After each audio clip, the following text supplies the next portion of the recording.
স্বাস্থ্য সাথীর আরও এক পর্বে আপনাদের স্বাগত জানাচ্ছি। আপনাদের সাথে রয়েছি আমি সুজাতা।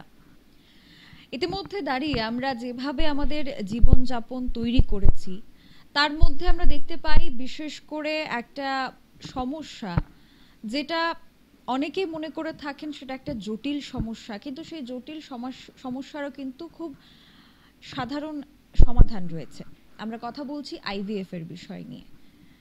অনেকেই মা হতে তাদের ইচ্ছে রয়েছে, কিন্তু সেখানে শারীরিক কিছু জটিলতার কারণে হয়তো সেই স্বপ্নটা পূরণ হতে পারে না। তো সেক্ষেত্রে দাঁড়িয়ে আইভিএফ এর মাধ্যমে সেই স্বপ্ন পূরণ করার লক্ষ্যে ডিভাইন টাচে বিগত প্রায় 6 বছর ধরে আমাদের সাথে এই মুহূর্তে যিনি রয়েছেন IVF specialist Madhabchandra Das, doctor Madhabchandra Das মহোদয়। ওনার 6 বছরের কি এক্সপিরিয়েন্স রয়েছে সেটা তো উনি জানাবেন। তার পাশাপাশি এই আইভিএফ সম্পর্কে যে ধারণা প্রত্যেকের রয়েছে সেই ধারণা কতটুকু সঠিক, কি কি প্রশ্ন থাকে, সবটাই আমরা আলোচনা করব। আমাদের সাথে এই মুহূর্তে রয়েছেন doctor Madhabchandra Das, IVF specialist. Sir, প্রথমেই আমাদের সোশ্যাল বাংলায় স্বাগত জানাচ্ছি। এই আইভিএফ বিষয়টা শুনলেই অনেক প্রশ্ন তো অনেকের মধ্যেই জাগে, যারা শারীরিকভাবে হয়তো অনেকটা দুর্বল বা শারীরিকভাবে মা হতে পারছেন না, কোনো সমস্যা রয়েছে সেখানে, সেক্ষেত্রে আইভিএফটাকেই তারা পছন্দ করেন। কিন্তু ত্রিপুরার মতো রাজ্যে আইভিএফ এর বিষয়টা সেটা এতটা প্রচলিত হয়নি। কিন্তু আপনি 6 বছর ধরে এখানে আসছেন, রোগীদের সাথে আপনি কথা বলছেন, প্রত্যেকের সাথেই কথা বলছেন। তো এই 6 বছরের আপনার অভিজ্ঞতাটা কি, সেটা যদি একটু শেয়ার করেন। নমস্কার। বেসিক্যালি আইভিএফ ট্রিটমেন্টটা হচ্ছে, আমরা যেটা বলি যে লাস্ট ট্রিটমেন্ট। কেউ মা হতে পারছেন না, তার জন্য নানান রকম তাদের ট্রিটমেন্টের মধ্য দিয়ে তারা গেছেন, কিন্তু দেখা গেল তাদের সাকসেস হচ্ছেন না এবং ডক্টররা বললেন যে আপনাকে এবার আইভিএফ করতে হবে। যখন এই অ্যাডভাইসটা শুনে বেশিরভাগ মা পেরেন্টস বা কাপলের কাছে সবচেয়ে বড় কিছু প্রশ্ন তখন হঠাৎ করে খাড়া হয় যে আচ্ছা আইভিএফ, ওটা তো ভীষণ খরচের ব্যাপার, একটা বিরাট খরচ, নাম্বার 1। নাম্বার 2, কোথায় যাব, সাকসেস কেমন হবে? কারণ আইভিএফ ট্রিটমেন্ট মানেই যে সাকসেস হয়ে যাবে সেটা নয়, সেটা প্রপার ট্রিটমেন্ট না হলে কিন্তু আপনার ভালো সাকসেসের চান্স থাকলে নাও হতে পারে। এরপরে হচ্ছে কিছু প্রশ্ন আসে যে আমাকে তো তাহলে কাজ ছেড়ে দিতে হবে, ছুটি নিতে হবে, অনেক দিন বেড রেস্ট নিতে হবে, খরচের একটা বিরাট ব্যাপার যেটা বললাম। তাছাড়া যেটা হচ্ছে যে আমাদের আগরতলায় আমরা যেটা জানি যে তখন খুব একটা ভালো ব্যবস্থা ছিল না। ইনফ্যাক্ট প্রিলিমিনারি ব্যবস্থা যেটা সিম্পল ইনফার্টিলিটি কনসালটেশন, সেটা ঠিক অর্গানাইজড ওয়েতে যেটা বলি আমরা, যেটা একটা ইনফার্টিলিটি ক্লিনিক, সেইভাবে কিন্তু খুব অর্গানাইজ ছিল না। তো এইটা আমি দেখেছি এবং পেশেন্টের যখন ইনিশিয়ালি যখন এসছি যেটা দেখা গেছে এই সমস্যাগুলো মানে মেডিকেল প্রবলেমের থেকেও এই অন্য প্রশ্নগুলো, খরচ বেশি, কোথায় যাব, কতদিন থাকতে হবে, ছুটি নিতে হবে কতদিন, বা চাকরি ছেড়ে দিতে হবে কিনা, কি বিজনেস ছেড়ে চলে যেতে হবে কিনা, এগুলো বিরাট প্রশ্ন ছিল একসময়। ওভার দ্য ইয়ার্স যেটা আমরা লক্ষ্য করেছি, সেই বারে বারে তাদের সাথে কাউন্সেলিংয়ের মাধ্যমে, পুরো এক্সপ্লানেশনের মাধ্যমে সেটা খানিকটা এখন অনেকটা চেঞ্জ হয়েছে। লোকেরা যাতায়াত করছেন, ব্যাপারটা বুঝেছেন যে ট্রিটমেন্ট করলে হয়, এবং ফর্চুনেটলি গত 6 বছরে অনেকেই কিন্তু অনেক লম্বা জার্নি হয়েছে ইনফার্টিলিটির, কাজ হয়নি, কিন্তু আইভিএফ এর মাধ্যমে তারা সাকসেস পেয়েছেন। এবং আপনি 6 বছর ধরে ত্রিপুরায় এখানে ডিভাইন টাচে এসে আপনি রোগীদের সাথে কথা বলছেন, একেবারে এই যে প্রসেসটা সেটা কিভাবে হয় যদি একটু আমাদের দর্শকদের বলেন। তাদেরও অনেকটা ইচ্ছে রয়েছে এই বিষয় নিয়ে, তারাও জানতে চাইছেন যে শুরুটা কিভাবে হয় এবং এটা কতদিনের একটা প্রসেস এবং সাকসেস রেট কতটা। দেখুন, আইভিএফ ট্রিটমেন্টটা কিন্তু অ্যাকচুয়ালি একটা সিঙ্গেল কোনো প্রসেস নয়, এটাতে নানান রকম ধরনের প্রসেস রয়েছে। যেমন ধরুন দেখা গেছে অনেক সময় হাজব্যান্ডের সিমেনের কিছু সমস্যা, হয়তো যথেষ্ট পরিমাণে সিমেন নেই, স্পার্মের সংখ্যা কম বা তার মোটিলিটি কম, সেই ক্ষেত্রেও কিন্তু আইভিএফ প্রসেস, যেটাকে স্পেশালি বলা হয় আইসিএসআই, ইন্ট্রাসাইটোপ্লাজমিক স্পার্ম ইনজেকশন, সেটা করতে হয়। অবভিয়াসলি এটা যখন আপনার প্রাইমারি ডক্টর বা যিনি প্রথম দেখছেন তিনি হয়তো নোটিস করলেন, তিনি কিছু নিশ্চয়ই ওষুধপত্র দিয়ে আপনার স্মোকিং বন্ধ করা বা নানান রকম লাইফস্টাইল ম্যানেজমেন্ট করার পরে যদি ইমপ্রুভমেন্ট না হয়, সেক্ষেত্রে উনি হয়তো বললেন যে না, এবার আপনি এক্সি ট্রিটমেন্ট করতে যান।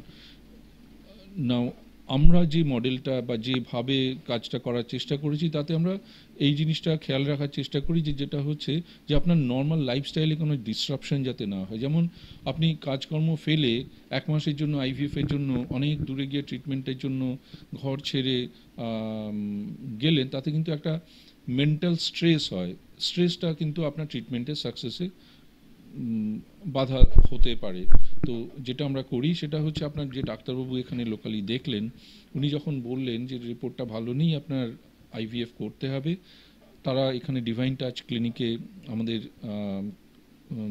এভরি 2-3 মান্থস আমরা একটা স্পেশাল ক্লিনিক রান করি, যেটাতে যেটা হয়, we go through full details of your problem, যেটা এন্ডোমেট্রিওসিস বা আপনার সিমেন প্রবলেম বা ধরুন পলিসিস্টিক ওভারিজ বা যাই প্রবলেম থাকুক না কেন, যেটাতে দেখা যাচ্ছে আইভিএফ ছাড়া কাজ হবে না, সেক্ষেত্রে আমরা আপনার পুরো প্রসেস নানান রকম টেস্টের মাধ্যমে আপনার শরীরের ওজন কমানো বা অন্যান্য ওষুধপত্র দিয়ে ভিটামিন, মাল্টিভিটামিনস বা ভিটামিন ডি সাপ্লিমেন্টস এইসব করে আপনাকে আমরা রেডি করে রাখলাম।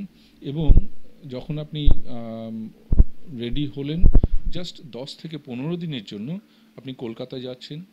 কলকাতা গিয়ে যে ইন্টেন্সিভ পিরিয়ড, যে আপনার এগ কালেকশন বা হরমোন ইনজেকশনস, যেটাতে খুব ইন্টেন্সিভ মনিটরিং লাগে, সেটা আমরা করছি যাতে কোনো কম্প্রোমাইজ না হয়। আপনার কোয়ালিটি অফ ট্রিটমেন্টটাও ইম্পর্টেন্ট, কারণ সাকসেসটা কিন্তু অনেক কিছুর মতন, ভালোভাবে ট্রিটমেন্ট না হলে কিন্তু ফেলিওরের চান্সেসটা বেড়ে যায়। ওভারঅল আমরা যেটা দেখেছি, ত্রিপুরার যে পেশেন্টরা আমাদের কাছে ট্রিটমেন্ট করেছেন, এইভাবে আমরা করে দেখেছি লাস্ট 5-6 ইয়ার্সে আমরা মোটামুটি 60-70% চান্স অফ সাকসেস পেয়েছি, এবং সেটা প্রথমবারই। কারণ সেটাও ইম্পর্টেন্ট যে পেশেন্টরা বারবার ট্রিটমেন্ট করতে গেলে একটা বড় সড়ো খরচের ধাক্কা আসে। তো যদি প্রথমবারে হয়ে যায়, time and money both are saved. And finally যেটা হচ্ছে, আপনার তো একটা প্রেগনেন্সি দরকার, প্রেগনেন্সি এসে গেলে, ট্রিটমেন্ট হয়ে গেলে আপনার যে সাবসিকুয়েন্ট যে ফলো আপ ট্রিটমেন্ট, সেটা কিন্তু আপনি লোকালি ত্রিপুরাতেই যথেষ্ট ভালো কিছু ডক্টর আছেন, তারা সুন্দরভাবে ম্যানেজ করছেন। সুতরাং এইভাবে তো ডেফিনেটলি সবাই খুব খুশিই আছেন। এবং 15 দিন কলকাতায় থেকে এই প্রসেসটা কমপ্লিট হওয়ার পর আর তাদের কলকাতায় যেতে হবে না যদি সাকসেস হয়ে যায় সেটা। অবভিয়াসলি ট্রিটমেন্টে যেটা হয়, সাবসিকুয়েন্ট ট্রিটমেন্টটা তো এমনি আর 5টা সাধারণ প্রেগনেন্সির মতন মাসে মাসে চেক আপের মাধ্যমেই ব্যাপারটা হয়ে যাচ্ছে, যেতে হচ্ছে না। কিন্তু যেটা ডেফিনেটলি আমরা যেটা করি, অবভিয়াসলি কিছু টেলিফোন সাপোর্ট, পেশেন্টদের যদি কোনো কিছু দরকার লাগে, ইট ইজ অলওয়েজ অ্যাভেলেবল। আমরা কলকাতা গ্লোবাল আইভিএফ ক্লিনিকে আমাদের যে টিম আছে, আমার যে টিম আছে, আমরা সেইভাবে সাপোর্টটা দিয়ে দিই। কিন্তু লোকালি যিনি ডক্টর আছেন, তারাও ব্যাপারটা অনেকটা সড়গড় হয়েছেন যে এই ধরনের প্রেগনেন্সি ট্রিটমেন্টে কিছু স্পেশাল প্রসেস ফলো করা। সুতরাং সেটা যত দিন যাচ্ছে, যত এক্সপিরিয়েন্স অ্যান্ড এক্সপার্টাইজ বেটার হচ্ছে, সেটা হচ্ছে আর কি। একেবারে আপনারা প্রসিডিওর সম্পর্কে তো জানলেন, তো এক্ষেত্রে কিন্তু আরও একটা কথা বলে রাখি যে এখানে কিন্তু প্রচুর খরচের বিষয় অনেকের মাথায় আসে। কিন্তু স্যার যেমনটা বলেন, এবং কলকাতায় ওনার সেখানে যে সেন্টার রয়েছে, সেখানে কিন্তু একটা মিনিমাম খরচে এই আইভিএফ এর সুবিধা আপনারা নিতে পারেন। সেই মিনিমাম খরচটা কতটুকু? কারণ আমরা যতটুকু জানলাম যে এমনিতে 3 থেকে 4 লাখ বা তারও বেশি রয়েছে, কিন্তু সেখানে 1 লক্ষ বা তার মধ্যে আপনার যে কলকাতায় সেন্টারটি রয়েছে সেখানে সেটি সম্পন্ন হয়। আমরা ডেফিনেটলি একটা জিনিস চেষ্টা করি, যেটা হচ্ছে যে ট্রিটমেন্ট যতটা মিনিমাম খরচে, without compromising the quality of treatment, খুব ভালো ওষুধপত্র দিয়ে। এখন ট্রিটমেন্ট কারেন্টলি দেখা যাচ্ছে যে 1.4 lakhs-এর মধ্যে ইনক্লুডিং ইনজেকশনস হয়ে যাচ্ছে, যেটা হয়তো আপনি আজকাল বেশিরভাগ ক্লিনিকে প্রায় 2 লাখ থেকে 3 লাখ মতন লেগে যায় ফর ভেরিয়াস রিজন। কিন্তু প্রপার প্ল্যানিং, পেশেন্টের আননেসেসারি স্টে বা এইসবগুলোও সব তো মাথায় রাখতে হয়। তো সব কিছু যদি কনসিডার করা যায়, ডেফিনেটলি একটা low cost IVF but with good success rate it's possible, সেটা আমরা চেষ্টা করছি। এই আইভিএফ সম্পর্কে স্যার অনেক মিথ রয়েছে যে একটা নর্মাল ডেলিভারি বা একটা নর্মাল বেবি এবং আইভিএফ বেবির মধ্যে ডিফারেন্স থাকতে পারে, সেই আইভিএফ বেবি দুর্বল হতে পারে, তো সেই মিথটা কি সঠিক? এটা একদমই নয়। বেসিক্যালি নর্মাল প্রেগনেন্সি আর আইভিএফ প্রেগনেন্সির মধ্যে একটাই ডিফারেন্স, যেটা হচ্ছে নর্মাল প্রেগনেন্সিতে হাজব্যান্ড ওয়াইফ রিলেশন, ফিজিক্যাল রিলেশনশিপের মাধ্যমে তারা কনসিভ করে গেলেন এবং তারপর ডাক্তারের কাছে যাওয়ার পরে যা টেস্ট করা হলো এবং everything is fine most of the time.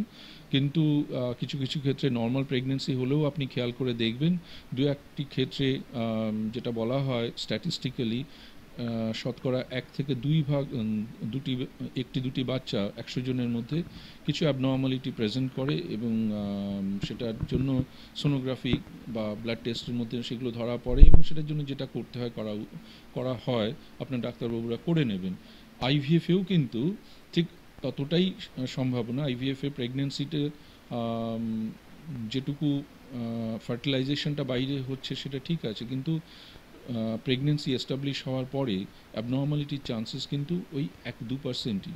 কোনো রকমভাবে আপনার আইভিএফ করেছেন বলে আপনার বাচ্চার কিছু এক্সট্রা অ্যাবনর্মালিটি হবে, তার নানান রকম অসুবিধে হবে, সেটা কিন্তু একদমই নয়। এটা সারা পৃথিবীতে বেশ 50-60 লক্ষ বাচ্চা আজ পর্যন্ত জন্মগ্রহণ করেছেন থ্রু আইভিএফ প্রসেস এবং ওয়েল এস্টাবলিশ যে আইভিএফের বাচ্চারা কিন্তু যথেষ্ট সেফ এবং নর্মালভাবেই তারা সারভাইভ করে এবং জন্মগ্রহণ করে। আপনারা সমস্তটাই জানলেন যে একটা মিনিমাম খরচে এবং তার পাশাপাশি কোয়ালিটিকে কম্প্রোমাইজ না করে আইভিএফ এর মাধ্যমে মা হওয়ার যে স্বপ্নটা সেটা আপনারাও এবার পূরণ করতে পারবেন। এছাড়াও যারা ইতিমধ্যে আমাদের দেখছেন, যারা প্যারেন্টসরা রয়েছেন, তাদের উদ্দেশ্যে আপনার সাজেশন কি থাকবে? একে তো লাইফস্টাইল চেঞ্জ করার ব্যাপার, বা থ্রু আইভিএফ যখন তারা যাবে তখন তাদের লাইফস্টাইল কিভাবে চেঞ্জ করতে হবে, আপনার সাজেশনটা কি থাকবে স্যার? খুবই ভালো প্রশ্ন। যেটা হচ্ছে দেখুন আইভিএফটা একটা তো যেটা পয়সার কথা, তার জন্য আপনারা অনেকেই হয়তো দুবার ভাবছেন যে করবেন কিনা। নেক্সট প্রশ্নটা আসে হচ্ছে আমার সাকসেস হবে তো ডাক্তারবাবু? অবভিয়াসলি কারোর পক্ষেই আপনাকে গ্যারান্টি দেওয়া হয়তো সম্ভব নয়, কিন্তু এটা আমরা ভীষণভাবে দেখেছি। কিছু লাইফস্টাইল ম্যানেজমেন্ট প্রিভিয়াস 2-3 মান্থসে আইভিএফ করার আগে যদি আপনি করেন, যেমন একটু ওজনটা যদি আপনার একটু বেশি হয়, একটু সিম্পল কিছু এক্সারসাইজ, এবং বোথ হাজব্যান্ড অ্যান্ড ওয়াইফ দুজনের পক্ষেই এটা ভীষণ ইউজফুল হয়। স্মোকিং দেখা গেছে স্পার্মের কোয়ালিটি খুব খারাপ করে। খৈনি ইকুয়ালি সেরকমই একটা ব্যাপার, ভীষণ টক্সিক। তো স্মোকিং বা খৈনি যদি আপনি অন্তত 2-3-4 মাসও বন্ধ রাখতে পারেন, তাতে সিমেন কোয়ালিটি বেটার হলে প্রেগনেন্সির চান্সেস বেটার হবে, মিসক্যারেজটা কম হবে। ওয়াইফের ক্ষেত্রে যেটা হয় যে তার যদি থাইরয়েডের সমস্যা থাকে, সেগুলো খুব সিম্পল কিছু জিনিসপত্র বিয়ে ঠিকঠাক করে দেওয়া। আরেকটা হচ্ছে দেখুন আজকাল যেটা হয় social media, television, mobile phone, এসবের জন্য আমরা যেটা ভুলে গেছি, ঘুমোতে ভুলে গেছি। আমরা সবসময় জেগে আছি। আমরা না ভালো করে খাই, না ভালো করে ঘুমাই। ডেফিনেটলি সেটার একটা ভীষণ খারাপ এফেক্ট এগ বা স্পার্ম কোয়ালিটির উপর পড়ে। সুতরাং অ্যাটলিস্ট আপনি যেটা চেষ্টা করবেন, যখন আপনি আইভিএফ এর জন্য তৈরি হচ্ছেন, প্রিভিয়াস 3 to 6 months যদি আপনি কোনোভাবে এইসব ব্যাপারগুলো একটু অ্যাভয়েড করে proper sleep and good diet and good sleep এটা ফলো করেন, তাতে কিন্তু দেখা গেছে যে আইভিএফ এর সাকসেস তো বাড়েই, মিসক্যারেজের চান্সেসটাও কমে আসে। এবং এরকমও ঘটনা আমরা হতে দেখেছি যে আইভিএফ এর জন্যই আমি মানসিকভাবে প্রস্তুত, ডাক্তারবাবু আপনাকে তৈরি করছেন, আর এইসব লাইফস্টাইল ফলো করে আপনি ন্যাচারালি কনসিভ করে গেছেন। সুতরাং তার চেয়ে ভালো কিছু তো আর হতে পারে না। তো এই সিম্পল জিনিসগুলো করলেই কিন্তু অনেকটা বেনিফিট পাওয়া যায়।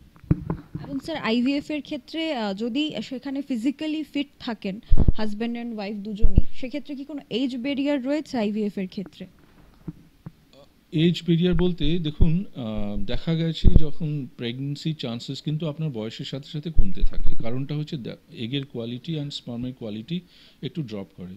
নাও এখন গভর্নমেন্ট অফ ইন্ডিয়ার এআরটি অ্যাক্ট বলে একটা চালু হয়েছে, যেটাতে কিছু রেস্ট্রিকশনস অফকোর্স আছে, সেটা সেফটির জন্য, ফর মায়ের সেফটির জন্য, তাছাড়া বেবির ওয়েলবিংয়ের জন্য।